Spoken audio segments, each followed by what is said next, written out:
नमस्कार, स्वागत है आपका न्यूज हेडलाइंस में। वक्त हो चुका है दिन भर की बड़ी खबरों का। आइए एक नजर डाल लेते हैं दिन भर की बड़ी खबरों पर फटाफट अंदाज में। बीजेपी के राज्यसभा सांसद ज्योतिरादित्य सिंधिया अपने गृह क्षेत्र से लापता हैं। यह दावा ग्वालियर दक्षिण के कांग्रेस विधायक प्रवीण पाठक ने किया है। पाठक ने शनिवार को ट्विटर और फेसबुक पर सिंधिया की गुमशुदगी के पोस्टर लगाए हैं और शायराना अंदाज में कटाक्ष किया है। उन्होंने कहा कि चिट्ठी न कोई संदेश, जाने वह कौन सा देश जहां तुम चले गए हो। पश्चिम बंगाल की सत्ताधारी पार्टी तृणमूल कांग्रेस को छोड़कर बीजेपी में शामिल हुए सांसद मुकुल रॉय के बेटे शुभ्रांशु रॉय ने अपनी ही पार्टी को नसीहत दी है और कहा है कि पार्टी ममता सरकार की आलोचना करना बंद करे। उनकी इस नसीहत के बाद अब ये सवाल उठने लगा है कि क्या बंगाल बीजेपी में चुनावी हार के बाद पार्टी में असंतोष है। शनिवार को शुभ्रांशु रॉय ने फेसबुक पर लिखा, लोगों के समर्थन से आई सरकार की आलोचना करने से पहले आत्ममंथन करने की जरूरत है। चुनी हुई सरकार की आलोचना करना बंद करें और आत्मनिरीक्षण करें। ब्रिटेन के प्रधानमंत्री बोरिस जॉनसन ने अपनी मंगेतर कैरी साइमंड्स के साथ गुपचुप शादी कर ली है। कैरी साइमंड्स बोरिस जॉनसन से उम्र में 23 साल छोटी हैं। इससे पहले खबर थी कि वह 30 जुलाई 2022 में शादी करेंगे, लेकिन मीडिया रिपोर्ट्स के मुताबिक उन्होंने एक गुप्त समारोह में शादी कर ली है।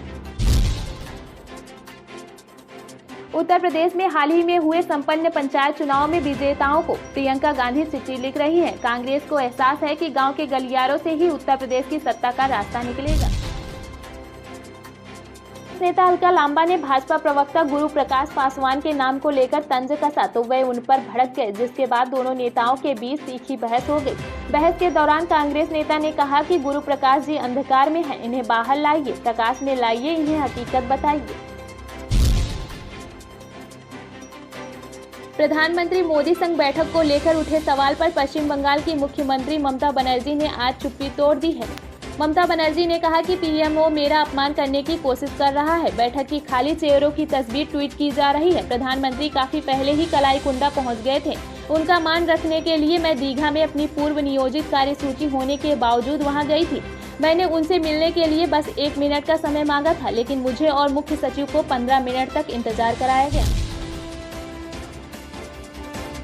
मध्य प्रदेश के पूर्व मुख्यमंत्री व प्रदेश कांग्रेस अध्यक्ष कमलनाथ ने रविवार को अपने कई बयानों पर सफाई दी है। सतना के मैहर दिए भारत अब महान नहीं बदनाम है बयान पर सफाई देते हुए कमलनाथ ने कहा कि मैंने तो कहा था कि हमारा भारत महान था, जो अब कहीं बदनाम न हो जाए। हमें ऐसा होने से भारत को बचाना है, क्योंकि पूरा विश्व देख रहा है कि हमारे देश में क्या हो रहा है।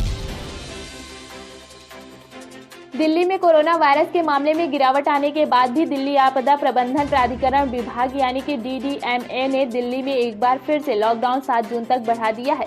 31 मई से कोरोना गाइडलाइन का पालन करते हुए कंस्ट्रक्शन और फैक्ट्रियां खोलने की अनुमति दी गई है। जरूरी चीजों की गतिविधियों को छोड़कर लोगों की आवाजाही पर कर्फ्यू को 7 जून सुबह 5 बजे तक के लिए बढ़ा दिया गया है। मध्य प्रदेश कांग्रेस के लिए एक बुरी खबर सामने आई है। मध्य प्रदेश कांग्रेस प्रवक्ता और कांग्रेस के वरिष्ठ नेता दुर्गेश शर्मा का आकस्मिक निधन हो गया। दुर्गेश शर्मा के निधन पर पूर्व मुख्यमंत्री दिग्विजय सिंह और कमलनाथ ने शोक जताया है।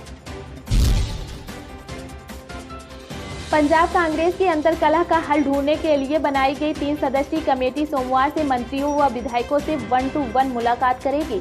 इसके लिए सोमवार को 25 विधायकों को दिल्ली तलब किया गया है। इनमें 8 मंत्री भी शामिल हैं, जबकि बाकी के मंत्रियों व विधायकों से कमेटी मंगलवार को मिलेगी।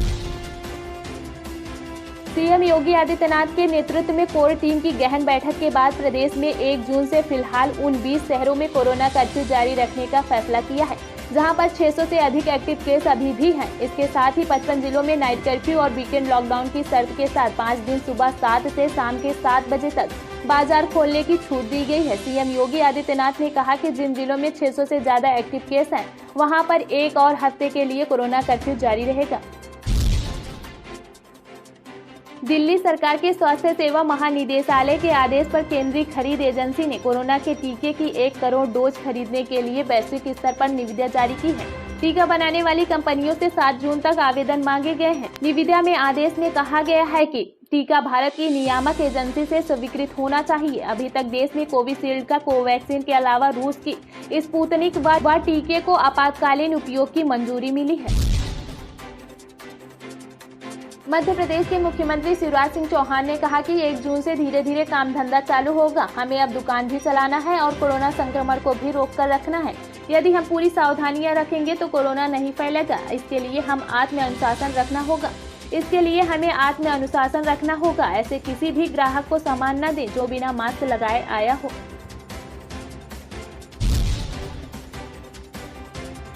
कोरोना वायरस संक्रमण से प्रभावित समाजवादी पार्टी के सांसद आजम खान की हालत नाजुक हो गई है। रामपुर से सांसद आजम खान का इलाज लखनऊ के मेदांता अस्पताल में चल रहा है। मेदांता की तरफ से जारी स्वास्थ्य बुलेटिन के अनुसार आजम की हालत अभी भी क्रिटिकल बनी हुई है। वह ऑक्सीजन सपोर्ट पर है। केंद्र में भाजपा सरकार के 7 साल पूरे होने पर प्रधानमंत्री नरेंद्र मोदी ने मन की बात कार्यक्रम के जरिए देशवासियों को संबोधित किया। गोवा सरकार ने कोरोना संकट की मार झेलने वाले गरीब परिवारों की आर्थिक मदद का ऐलान किया है। सरकार ने रविवार को ऐलान किया कि कमजोर तबके के लोगों या घर के कमाने वाले सदस्य की कोरोना संक्रमण से मौत पर पीड़ित परिवार को 2 लाख रुपए की आर्थिक मदद देगी। गोवा की स्थापना दिवस के मौके पर मुख्यमंत्री प्रमोद सावंत ने ये घोषणा की है। सीएम ने अपने संबोधन में कहा कि बेसहारा बच्चों को वित्तीय मदद पहुँचाने के लिए मुख्यमंत्री अनाथ आधार योजना भी शुरू की जाएगी। हरियाणा सरकार ने एक बार फिर लॉकडाउन बढ़ा दिया है। राज्य में अब 7 जून तक लॉकडाउन रहेगा। हरियाणा के मुख्यमंत्री मनोहर लाल ने कहा कि दुकानें अब सुबह 9 बजे से दोपहर 3 बजे तक ही चल सकती हैं। दुकानदारों को ऑड इवन फार्मूले पर खोला जाएगा। 15 जून तक शिक्षण संस्थान बंद रहेंगे। रात 10 बजे से सुबह 5 बजे तक रात का कर्फ्यू जारी रहेगा। बता दें कि राज्य में 3 मई को लॉकडाउन की घोषणा की गई थी। इसके बाद हर सप्ताह इसकी अवधि में बढ़ोतरी की गई है। एक्टर सोनू सूद जरूरतमंद लोगों की मदद करने के अपने नेक काम के लिए चारों ओर से लोगों की तारीफें बटोर रहे हैं। देश में ऑक्सीजन प्लांट लगाने से लेकर लोगों के लिए प्रमुख स्वास्थ्य सुविधाओं की व्यवस्था करने तक उन्हें असली हीरो के नाम से सम्मानित किया जा रहा है। एक्टर को न केवल वयस्कों से सराहना मिल रही है बल्कि वह बच्चों के लिए भी मसीहा बन गए हैं। इस बीच एक छोटी सी लड़की ने एक्टर की उपलब्धियों और महामारी के बीच उनके काम को लेकर एक कविता पढ़ी है, जिससे सोनू सूद काफी इम्प्रेस हो गए हैं। श्री गंगानगर की तरफ से आपको धन्यवाद करने के लिए कविता लाई हूँ। ना तो सत्ता के लिए लड़ा, ना तो चुनाव के लिए खड़ा, ना उसके वादे थे भविष्य में कोई, ना तो वो जनता के दायित्व तले दबा, पर बिना लालच के वो हर किसी के लिए खड़ा। किसी के परिवार को जोड़ा तो किसी की रुकती सांसों को मोड़ा। इतना नेक दिल वो कहाँ से आया, उस माँ को कोटि कोटि प्रणाम जिनके कोख में ये पला, जिनके पवित्र कोख में ये पला। हम तो अभी बच्चे हैं, नेक दिल और सच्चे हैं। आपका योगदान का गाथा जन्म जन्म चलेगा। हर बढ़ता बच्चा अपने बच्चे को भी कहेगा वो इंसान ही क्या जिसमें इंसानियत नहीं, वो इतिहास ही क्या जिसमें सोनू सूद नहीं। महाभारत फिलहाल ही देखी थी हमने। भीष्म पितामह के चर्चे भी खूब किए थे। रामायण के गाथे भी खूब सुने हैं। हनुमान जी के संजीवनी के किस्से भी खूब सुने हैं। अगर उस युग के वो वीर पुरुष थे तो हमारे कलयुग के आप महापुरुष हैं। हमारा बचपन, हमारी जवानी, हिंदुस्तान का इतिहास आपको सदैव याद रखेगा। आपका नाम इतिहास के पन्नों पर स्वर्ण अक्षर से लिखा जाना चाहिए। मानव इतिहास में इंसानियत के मिसाल के लिए हर नागरिक आपका आभारी रहेगा। आपका जन्म धन्य है। मानव कल्याण के लिए